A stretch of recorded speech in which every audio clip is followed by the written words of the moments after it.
నేటి ఈ సభకు కారణమైన స్త్రీ శక్తికి వందనం. మా యువ కిషోరాలకి వందనం. అండగా నిలిచిన అన్నదాతకు వందనం. ప్రతి తల్లికి వందనం. కార్యకర్తల కష్టానికి త్యాగానికి వందనం. తమ్ముళ్ళు,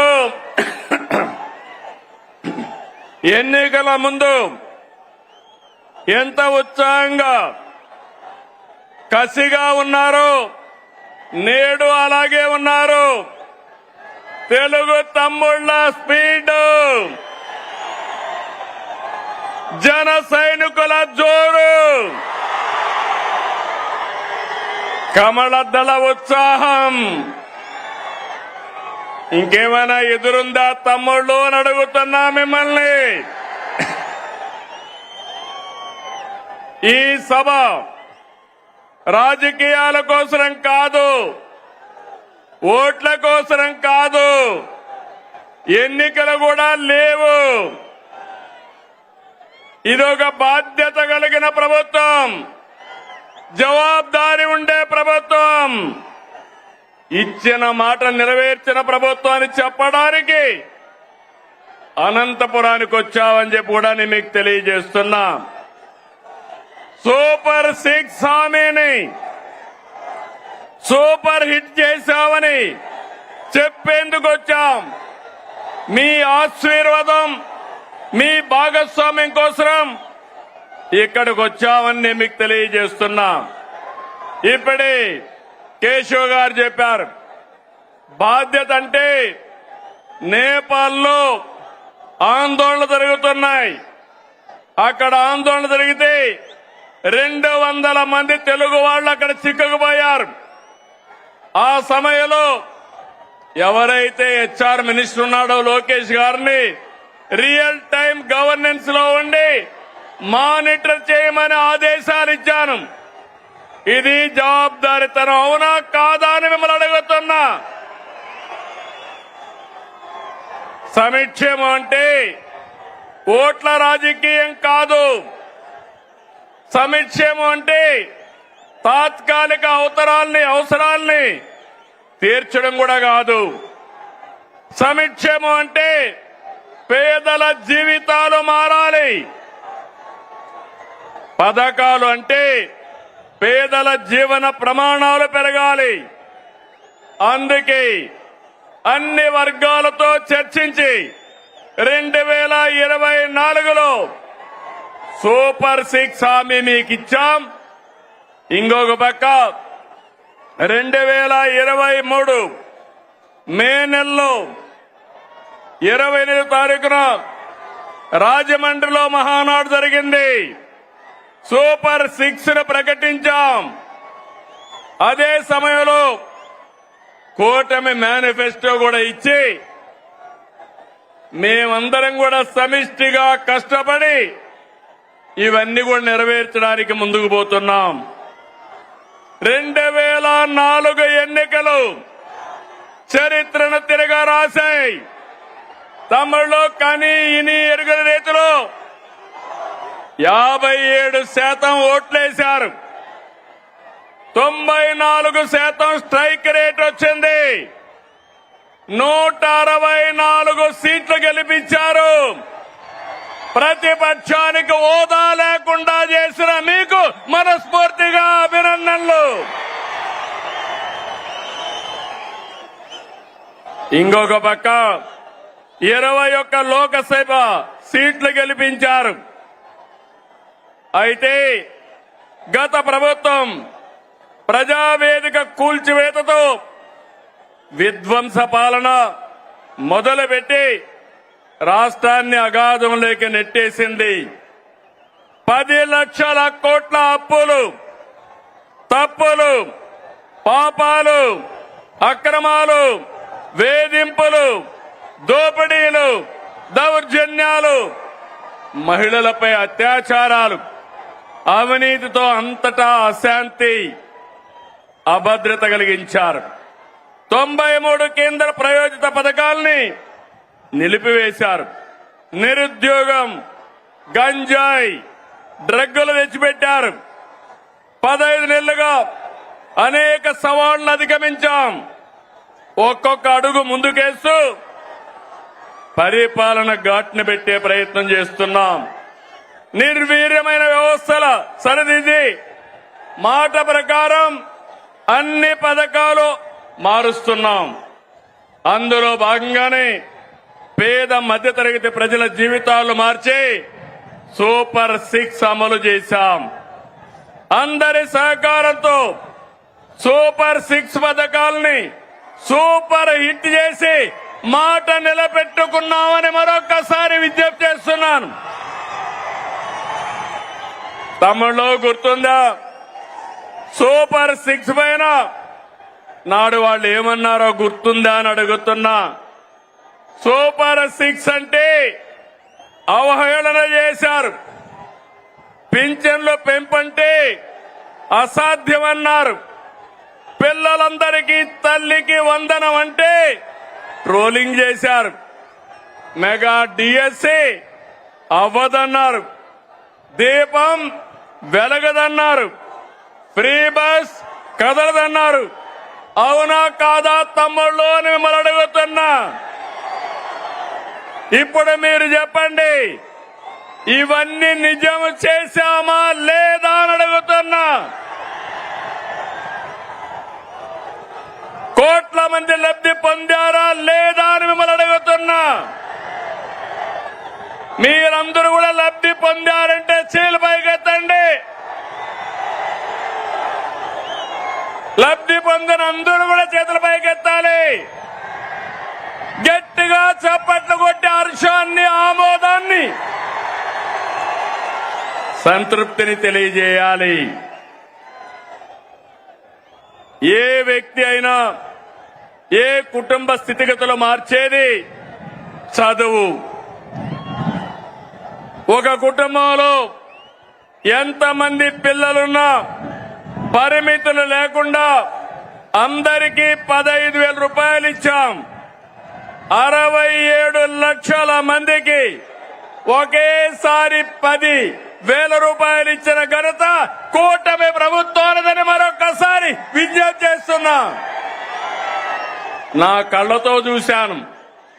ఒక తల్లి వచ్చి నాకు 7 మంది పిల్లలున్నారు, 7 మందికి 10,000 15,000 ఇచ్చారంటే దానికంటే సంతోషం ఏముంటుంది తమ్ముళ్ళు? మీరే చెప్పమని అడుగుతున్నా. ఇది 10,000 కోట్ల పథకం కాదు. మీ బిడ్డల బంగారు భవిష్యత్తుకు ప్రభుత్వం పెడుతున్నటువంటి పెట్టుబడి అని చెప్పి కూడా నేను మీకు తెలియజేస్తున్నా. తల్లుల నమ్మకాన్ని నిలబెట్టాం కాబట్టి తల్లికి వందనం ఏంటి తమ్ముళ్ళు? సూపర్ హిట్ అవునా కాదా? తల్లికి వందనం చెప్పండి. ఆ తల్లికి వందనం సూపర్ హిట్ అని చెప్పాలి.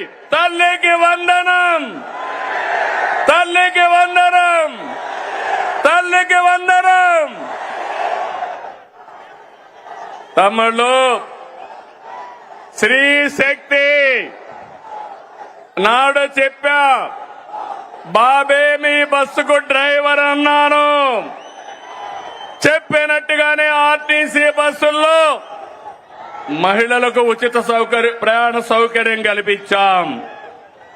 ఆడబిడ్డల సంతోషమే నా సంతోషం. ఉపాధి, వైద్యం, కాలేజీ, ఆలయం, ఏ పనికైనా ఎక్కడైనా నా ఆడబిడ్డలు దర్జాగా వెళ్లొచ్చు. రాష్ట్రం మొత్తం తిరిగే స్వేచ్ఛ మీకు ఇచ్చారని మరొకసారి విజ్ఞప్తి చేస్తున్నా. మీకు ఆర్థిక వెసులుబాటు వస్తుంది, మీ గౌరవాన్ని పెంచుతుంది. ఇప్పటి వరకు 5 కోట్ల మంది ఫ్రీ బస్ ఎక్కారు. 200 కోట్ల రూపాయలు ఆదాయ పరిస్థితి వచ్చింది. ఫ్రీ బస్ జెట్ స్పీడ్ తో దూసుకుపోతా ఉంది. అందుకే స్త్రీ శక్తి సూపర్ హిట్ అని చెప్పాలి. స్త్రీ శక్తి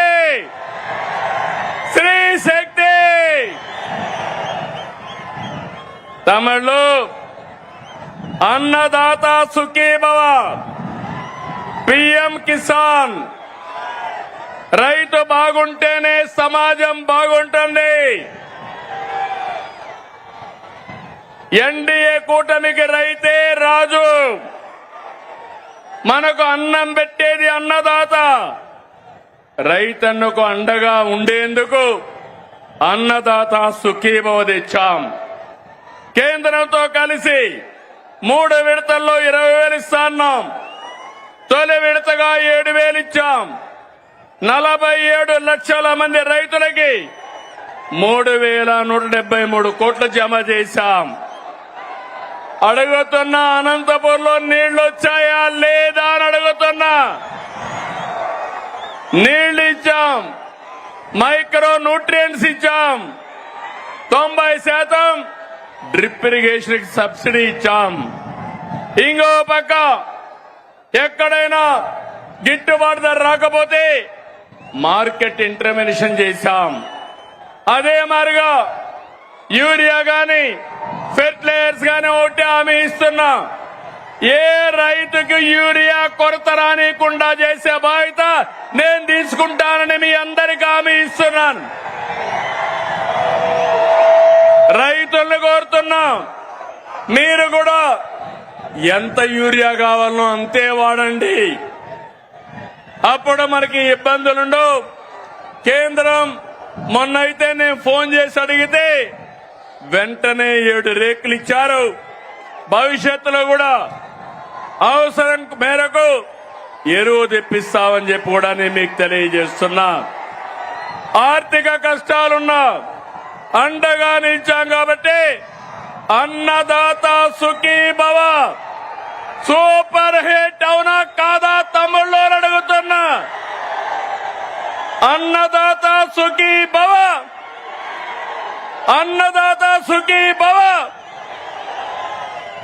తమ్ముళ్ళు, ఉమ్మడి రాష్ట్రంలో దీపం పథకం తెచ్చి మహిళల వంటింటి కష్టాలు తీర్చాం. నేడు మళ్లీ దీపం 2 పథకం ద్వారా ఉచితంగా 3 సిలిండర్లు సంవత్సరానికి ఇస్తున్నాం. ఇప్పటికీ 1,704 కోట్లు ఖర్చు పెట్టి 2,45,00,000 సిలిండర్లు మహిళలకు అందజేశాం. ప్రతి ఇంటికి వెలుగులు నింపాం కాబట్టి దీపం 2 సూపర్ హిట్ అవునా కాదా అని అడుగుతున్నా. గట్టిగా చెప్పాలి. దీపం 2 సూపర్ హిట్. ఏమయ్యా, గ్యాస్ తో వంట చేసుకుంటూ గట్టిగా చెప్పలేరా అని అడుగుతున్నా మిమ్మల్ని అందరినీ. దీపం సూపర్ హిట్. గట్టిగా చెప్పండి అందరూ. తమిళు యువత, నేను ఆదరించేది యువ కిషోరాలని. మీరు అండగా ఉంటే కొండనైనా బద్దలు చేస్తానని మీ అందరికీ హామీ ఇస్తున్నా. మా తమ్ముళ్ళందరికీ ఆ రోజు యువ గళంలో 20 లక్షల మందికి ఉద్యోగాలు, ఉపాధి అవకాశాలు కల్పిస్తా అన్నాం. మెగా డిఎస్సి 16,347 ఉద్యోగాలు. మొదటి సంతకం. సంవత్సరంలో ఉద్యోగాలు ఇచ్చామా లేదా తమ్ముళ్ళు అని మిమ్మల్ని అడుగుతున్నా. ₹1 అవినీతి లేదు. మెరిట్ ప్రకారం ఇచ్చాం. అది ఈరోజు ఎన్డీఏ కూటమి యొక్క కమిట్మెంట్ అని చెప్పి నేను మీకు తెలియజేస్తున్నా. నైపుణ్య శిక్షణ ద్వారా 1 లక్ష మంది యువతకు ఉద్యోగాలు ఇచ్చాం. గత ప్రభుత్వం 10 లక్షల కోట్లు అప్పులు చేసి మనం 1 సంవత్సరంలో 10 లక్షల కోట్లు పెట్టుబడులు తెచ్చాం. ఇది మన గుడ్ విల్, ఇది మన బ్రాండ్. యువత మేలుకు ఒకటే హామీ ఇస్తున్నా. మీ భవిష్యత్తుని బంగారు భవిష్యత్తు చేసే బాధ్యత మాది అని మరొకసారి అందుకే యువగళం సూపర్ హిట్, అవునా కాదా? యువగళం గట్టిగా చెప్పాలి. తమ్ముళ్ళు, నేను కొత్తగా మీరు ఆలోచిస్తే వన్ ఫ్యామిలీ, ఒక కుటుంబం, ఒక పారిశ్రామికవేత్త. ఒకప్పుడు నేను ఐటీ మాట్లాడాను, ఇంటింటికి ఒక ఐటీ చదువుకున్న వాళ్ళు ఉండాలన్నాను. నా మాట విన్నారు. దానివల్ల ఈరోజు మీరు చూస్తే మన గ్రామాల్లో చదువుకున్న రైతు బిడ్డ, రైతు కూలీ బిడ్డ ప్రపంచం మొత్తం వెళ్ళారు. ఆ దేశంలో ఎక్కువ ఆదాయం సంపాదించే పరిస్థితికి వచ్చారు. పేదరికం తగ్గింది. నేను ఒకటే ఈరోజు చెప్తున్నా, నా ఆలోచన ఒకటి, ప్రతి ఒక్క ఇంటికి ఒక పారిశ్రామికవేత్తను తయారు చేస్తానని మరొకసారి మీ అందరికీ హామీ ఇస్తున్నా. మీరందరూ నాతో ఫాలో అవుతారా అని మిమ్మల్ని అడుగుతున్నా. సహకరిస్తారా తమ్ముళ్ళు అని అడుగుతున్నా. గట్టిగా చప్పట్లు కూడా చెప్పండి, సహకరిస్తామని. 1,00,000 మంది డాక్రా మహిళల్ని పారిశ్రామికవేత్తల ఏడుగా ప్రోత్సహిస్తున్నాం. తమిళలో భారతదేశంలో అతిపెద్ద సంక్షేమ కార్యక్రమం సమిక్షేమ పండుగ మనం ఇచ్చే ఎన్టీఆర్ భరోసా పింఛన్లు. పేదల సేవలో మొదటి తారీఖున 64 లక్షల మందికి పింఛన్లు ఇస్తున్నాం. ఇప్పటి వరకు 45,000 కోట్ల రూపాయలు పంపిణీ చేశాం. ఇది సూపర్ హిట్, అవునా కాదా తమ్ముళ్ళు అని మిమ్మల్ని అడుగుతున్నా. పేదవాళ్ళని ఆదుకున్నామా లేదా అని అడుగుతున్నా.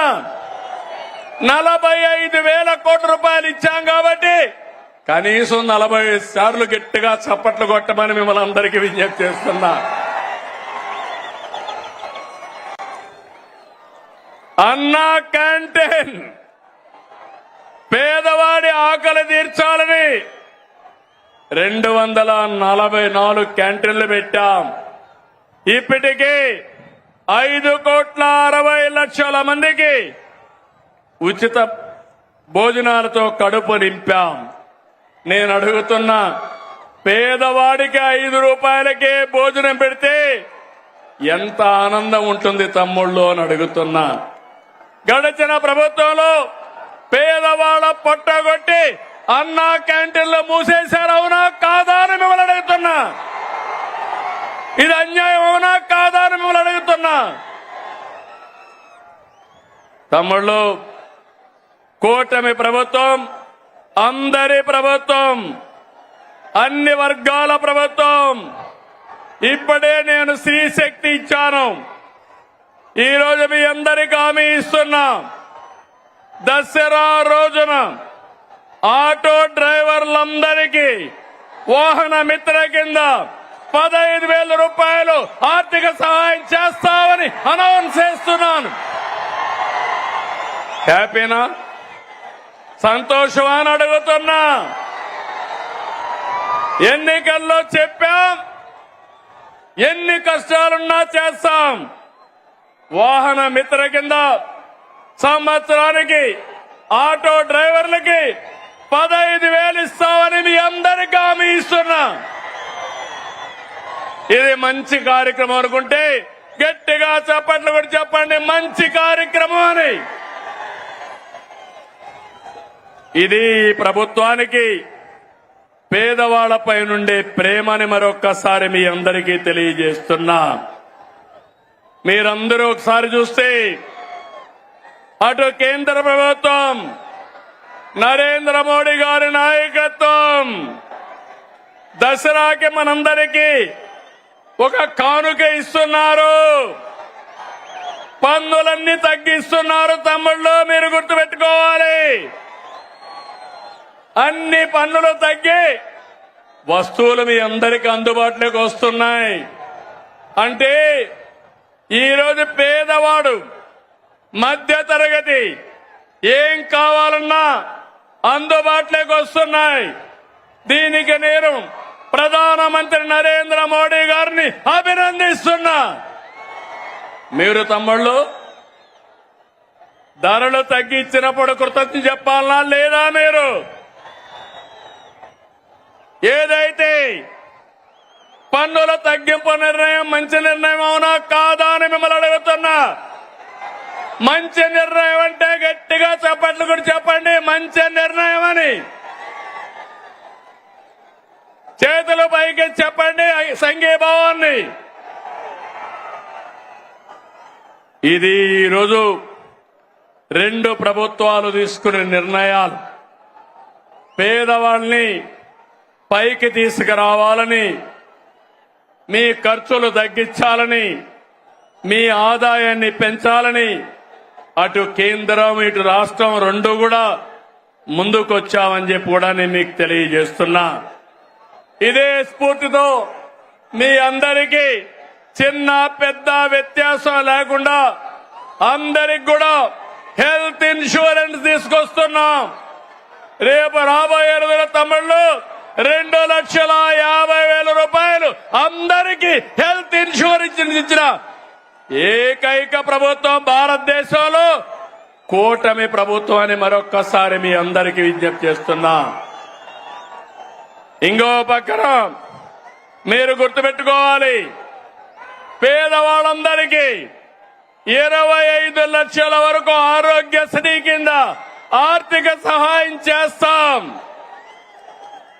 దీనివల్ల మీ వైద్య ఖర్చులు తగ్గుతాయి. ఇంకో పక్క మీరు చూస్తే కొత్తగా ఒక సంజీవని ప్రాజెక్టు తీసుకొస్తున్నాం. దీని ద్వారా ప్రతి ఒక్క వ్యక్తి ఆరోగ్యాన్ని కాపాడే బాధ్యత ఈ ప్రభుత్వం తీసుకుంటామని చెప్పి నేను మీకు తెలియజేస్తున్నా. నిన్న మొన్న చూశారు, ఒక నాయకుడు ఉన్నాడు ఈ రాష్ట్రంలో, మెడికల్ కాలేజ్ అంటే తెలియని నాయకుడు. ఆయన మాట్లాడుతున్నాడు, నేనేదో పొడి చేశాను, మీరు దానికేదో ఇది చేశారని. నేను ఒకటే చెప్తున్నాను, ఈరోజు భూమి ఇస్తే మెడికల్ కాలేజ్ అయిపోదు. ఈ రాష్ట్రంలో విద్యా సంస్థలకి ప్రాధాన్యత ఇచ్చిన ప్రభుత్వం ఎన్డీఏ ప్రభుత్వం, కేంద్ర ప్రభుత్వం, ఇటు రాష్ట్ర ప్రభుత్వం. రాష్ట్రంలో మెడికల్ కాలేజీలు తెచ్చిన ప్రభుత్వం తెలుగుదేశం ప్రభుత్వం అవునా కాదా అని మిమ్మల్ని అడుగుతున్నాను. ఈరోజు దగ్గర 17 కాలేజీలుంటే ఒక కాలేజీ మాత్రం మొన్నే పాడేరు ఆపరేషన్ చేశాం. 16 కాలేజీలు చేయలేకపోయాం. ఫౌండేషన్ వేయడం, రిబ్బన్ కట్ చేయడం, నేనేదో చేశామని చెప్పుకోవడం కాలేజీని నడిపే విధానం కాదు. అందుకే ఈరోజు ఈ ప్రభుత్వం పీపీపీ విధానం తీసుకొచ్చాం. ఆస్తి మనది, వేరే వాళ్ళు దాన్ని రన్ చేస్తారు, జవాబుదారీతనంగా ఉంటారు. దీనివల్ల 26, 27కు 4 కాలేజీలు వస్తాయి. 27, 28కి 7 కాలేజీలు వస్తాయి. దీనివల్ల 50% సీట్లు కన్వీనర్ కోటా కింద వస్తుంది. అది అంత మునుపు ఫీజుల కోసం పెట్టిన కాలేజీలు చూస్తే 42% వస్తాయి. ఈ రోజు మా మంత్రి సత్యకుమార్ యాదవ్ గారు ఇక్కడే ఉన్నారు. మొన్నే సవాలు విసిరారు, మీరు చర్చకు వస్తానంటే రేపు అసెంబ్లీకి రండి, మీరేం చేశారో మేమేం చేశామో చెప్పడానికి సిద్ధంగా ఉన్నామని సవాలు విసిరా. ధైర్యం ఉంటే అసెంబ్లీకి వస్తే మొత్తం తేలిపోతుందని చెప్పి కూడా నేను మీకు తెలియజేస్తున్నా. తమిళ బీసీ సోదరులు, అనంతపురం జిల్లా అంటే గుర్తొచ్చేది బీసీ సోదరులు. తెలుగుదేశం పార్టీకి వెన్నెముక బీసీ సోదరులు.